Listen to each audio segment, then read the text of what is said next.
We're on an Aussie adventure. Yeah, this is pretty steep. How you going, Mike? Yeah, I mean, I'd rather be holding on to the turny bit. Trying to turn this old Hilux ute into a pucker off-roader. And with over 300,000 kilometres on the clock, it's seen a lot of action. So the rear tub is being repaired and painted, leaving me to fit the snorkel.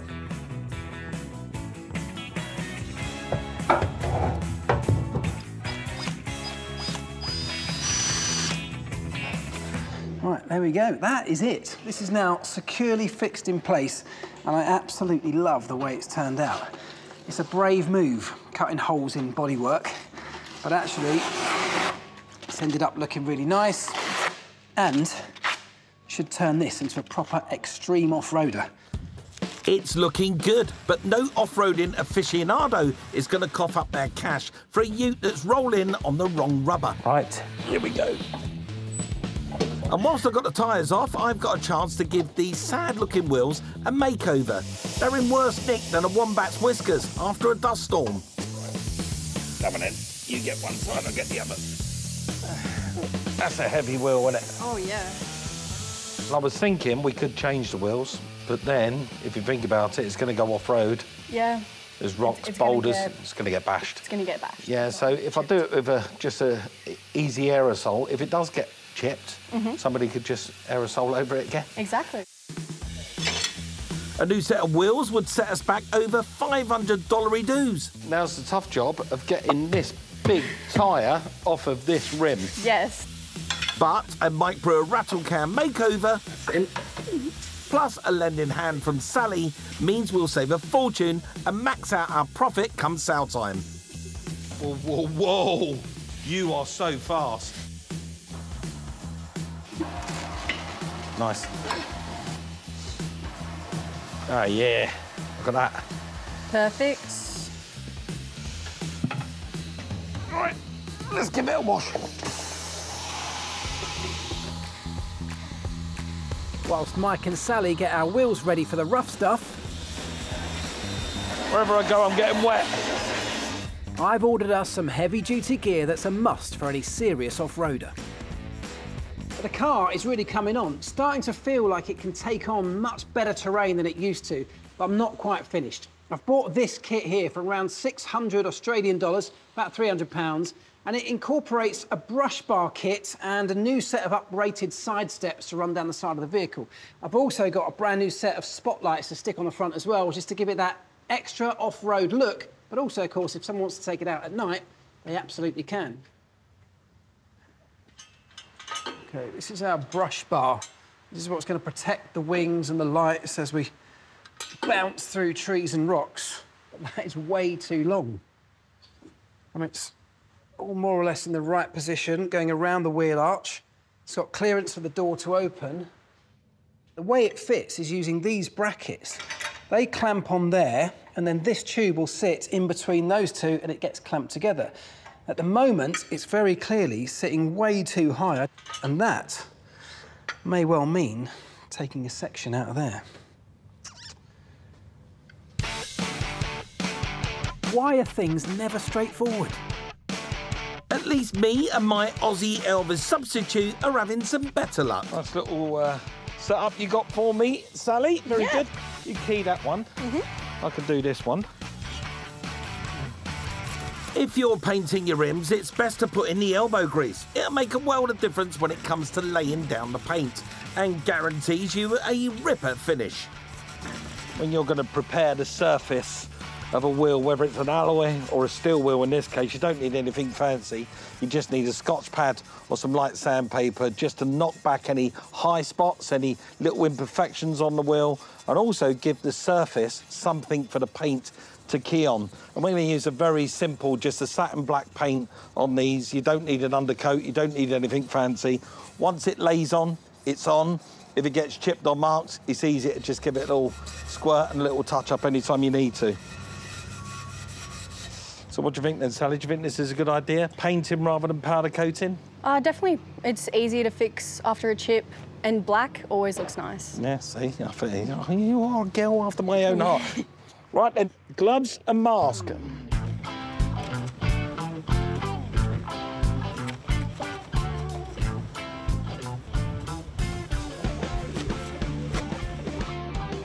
Of course, you want to hear what I've got to say, but...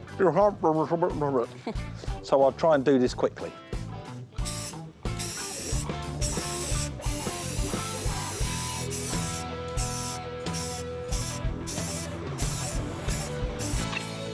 How are you getting on? Pretty good. That looks amazing, doesn't it? Eh? Incredible. Oh, it's so cheap as well. It comes at $60 for the cans of paint and the little bits of PPE that's laying around. That's about 30 quid, and it's an instant transformation. Job well done, I'd say. Just got to do the other two, Sal. Yeah. Oh, yeah. And while my new favourite mechanic cracks on with the wheels, I'm going to buy us some proper off-road rubber. Are you Matt? Yeah, mate. Matt, I'm Mike, how are you? I need a set of off-road tyres. I hope you're the man to help me out. Yep. You might come over here and have a look and just see what we've got. So that, as you can see, it's a more aggressive tyre. That's like a 60 on-road, 40 off. Good for stone, good for dirt, but are you going into any mud? Yes. That'll be no good because that's going to block all the tread pattern up. Right, so the mud And will slip. fill this tread It'll pattern fill it up. and it'll turn into a Won't slick. clean out, that's right. So if you OK. come down this way and I'll show you the tyre for you. This is looking more Yep. what I was kind of thinking. Yep. So it's got a big open block pattern. Yep, big open block tracks so you can clean the mud out. It's got the grippers on the side there as well. Gives you extra grip when you're Yep. off-road. It's a big old tyre, isn't it? It is. Hey, It's that's nice a and big heavy. old tyre. Yep. That's going to make a huge difference to our Yep. vehicle. All right, we'll go and price it up for you. All right, let's go and do some paperwork. Go and exercise my card.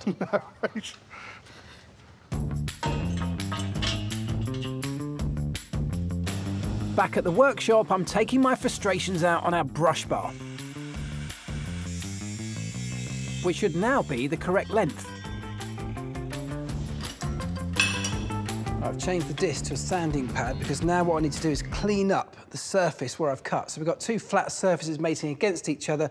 I'm going to remove the paint around the edge to get a nice clean weld, any loose material, and also put a tiny little V or chamfer in each edge to allow the weld to fully penetrate the joint and get a nice strong bond.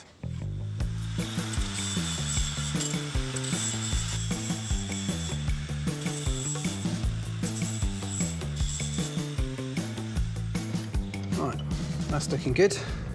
Just got to do the same with the other piece and we're good to weld them back together.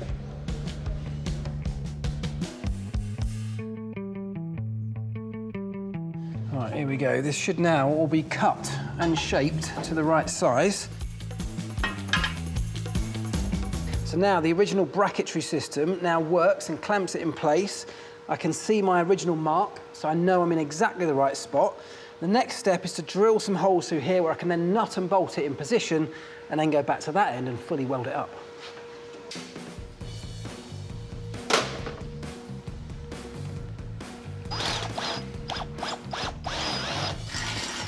Right, the finishing touch at this end is just to address this, where I've got a flat washer sitting up against the curved bracket and it just doesn't quite look right. So, very easy tip is to take a hammer and just knock it over so it follows the same radius.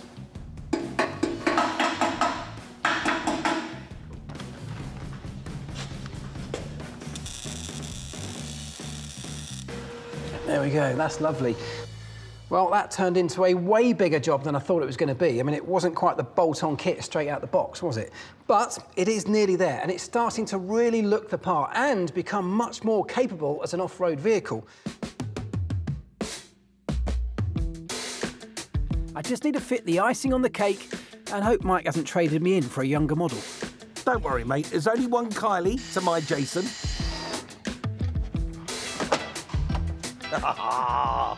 I tell you, every time I come in, I get a little bit happier because it's starting to look the part, isn't it? I love it. What do you reckon to these? Well, they are going to light up the next town, aren't they? That looks like we could land aeroplanes, Elvis. I see you've got brush bars on it, which is nice. Oh, you fitted the snorkel. Yeah, looks good, doesn't it? Very good. And wheel arch extensions? Yes, which should really help with the look of these. Hey, I've been hard at work. Not only have I painted the old wheels, That's the original wheel? Yeah, me and Sally did it, and this is a much more gnarly tyre. Mate, that's amazing. I mean, the whole thing's really coming together, and it's starting to look like a proper extreme 4x4. I suppose we just got to hope it performs like one.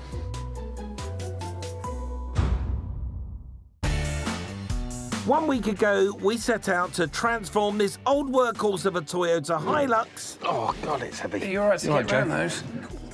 into an off-road stallion. A little bit further forward. Yeah, it's not been easy, really. That's pretty close. But now the finish line's in sight. Right, let's get it bolted up. Yep.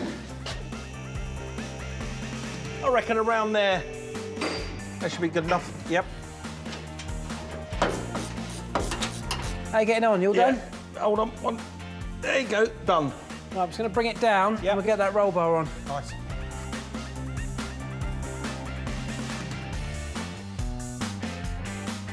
This has come a long way. It's looking so remarkably different. I mean, that just totally changes the appearance, doesn't it? This looks the business.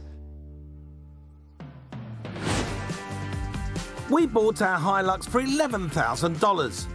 And a fair few repairs later, adding in some essential off-roading kit. And we've turned this tired old ute into the ultimate off-roader, which owes us just shy of $16,000, around £8,000.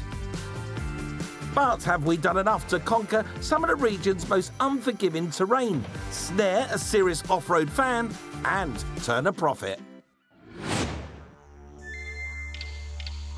To find out, we've come to the Marangaroo National Park, home to over 1,600 hectares of the most axle-bending terrain around. Mike's got his best Steve Irwin clobber on, so let's put this thing to the test. Oh, look at the scenery. The scenery is stunning, isn't it?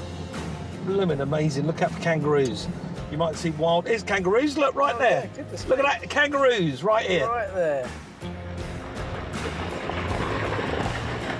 This is absolutely blooming brilliant. Look at this, we're in the bush as well. You know, the proper Australian bush. Watch this. Look at us, look. No problem whatsoever. It's easy, isn't it? Brilliant. I just swore I was so excited. You put a little bleep on that. The mission for us is somehow to get down the bottom of this valley, through a river, and back out again in one piece. But this adventure isn't just testing for the Hilux. After an hour of being jostled about in the seat, it's not just the car that's feeling the strain. I might go and have a little squirt. Bush me luck. Stamp on the ground as you go. If I don't make it back, this has been great. I've loved it. Just stamp on the ground, seriously. Tell my family I love them. Stamp as you go. Make a big noise.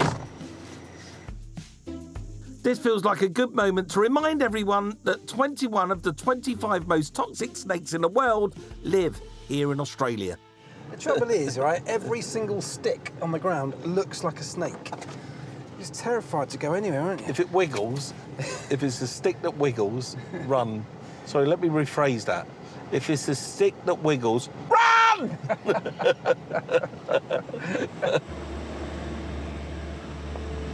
Now I'm back in the safety of our Hilux. It's time to put our upgrades to the test. Right, here we go. I've got a funny feeling we're dropping down into the valley. I was going to say the valley of death. Let's not call it that, eh? No, let's not. Oh, it rattles your bones, doesn't it? Hey. I mean, I'm hanging on to this handle for dear life.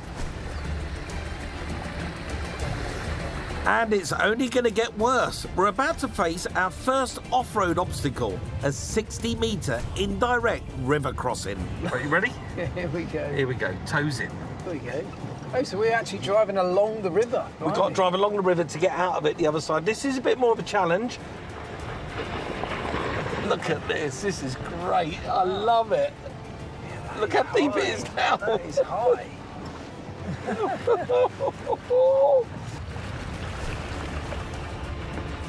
All the bits that we've attached to the car, the snorkel, the tyres, everything is now grabbing and working as it should do. I'll tell you what, this feels so wrong. This is why they invented boats.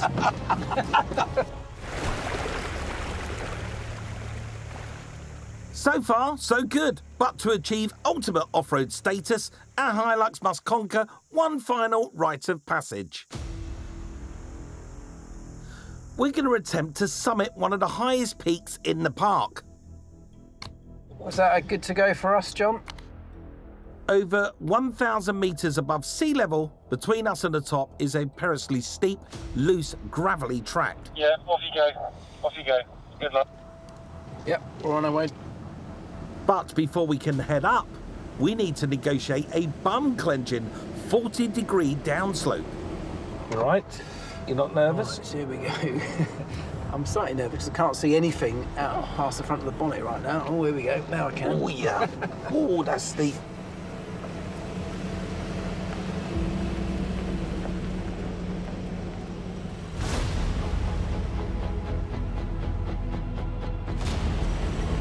But this is just the beginning of it.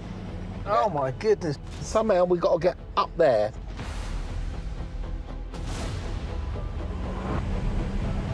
You've got to be very careful and intentional about which lines you choose, haven't you? Because you're looking for grip. You've got to search the grip out. The car's going to do a lot of the work, but we've got to make some very good decisions here about exactly where we put it. OK, any suggestions gratefully welcome. I think I'm all right on this line. Yeah, you're good. I mean, too far near the edge, it's very, very loose. That's where all the small stones are. Yeah, here we go, here we go, here we go. I'm going to hold OK, on. hold on to something. Oh, come on, come on, come on, come on, come on, come on, come on, come on, Goodness me. Come on, girl, come on. Oh, yes. Oh, yeah, well, I should stay to the right here, Yeah, I shouldn't I? think so. Oh, no, we've lost it. That's all right. A little bit of traction loss. Let's just think about it. It's either extreme right or extreme left. Come on, you can do it. Oh, he's jumping around. Trust me, I'm just failing slightly. It's all right. We're not done yet. Come on, keep it going, keep it going. Yes, yes, come on. Oh. Look at that. Yes! Oh, what a beast. I cannot believe we got up that, man. Can I just have a moment? Just a moment. Seriously, It feels like we should be sticking a flag in the top. It's like climbing a mountain. What have we built? We built something so capable. It's blooming amazing. We have literally conquered everything that we can throw at this Toyota Hilux. I'm so pleased with the vehicle we turned out. Oh, mate, what a car, what a day. It's done 300,000 kilometres, but I bet you none of them have been as challenging as the last couple. We've built a vehicle that's more than proved its capability off-road. Right, oh, I think they're here, Elvis. Get me a dealing cap out, please. But will our potential buyers agree? Or will the 300,000 kilometres on the clock ruin our chance of an off-the-scale deal? G'day. G'day. Hey, did you not get the memo? No, sorry, I didn't. Hey. Sorry. Some people have to work, Mate, you know? I didn't even get the memo. Where's this come from? I was straight in the dressing up box when I knew we were doing this today. Well, ta-da! Awesome. Amazing. Hey, She looks 1999 Toyota Hilux. Been through the Wheeler Dealer Workshop. Elvis has done his magic on it again. Yeah, it's had all sorts done to it. Have a look inside. Yeah, Look at thank this. You'd never know it had done the mileage it had done. It's Oh, lovely, isn't Wow. it? Yeah. Looks like new. Amazing. What is it that you want to do with it, Thomas? It's actually for our son. He's turning 21 tomorrow, believe it or not. Yeah. He's been looking for a ute for many years now, and yeah, today is the day. So, as you know, I advertised it out there on social media. Yep. I put it up for, I think, what was a fair price. So if you've got 18,000 Australian dollars, it's yours. Yeah. Can you do 17? Do you know what? Can you do 19? After what this has been through, I reckon I'll get 19. How about we meet in the middle? 18,000. 18 sounds like a good price. Sounds like a really good price. You got yourself a deal. Thank well you. done.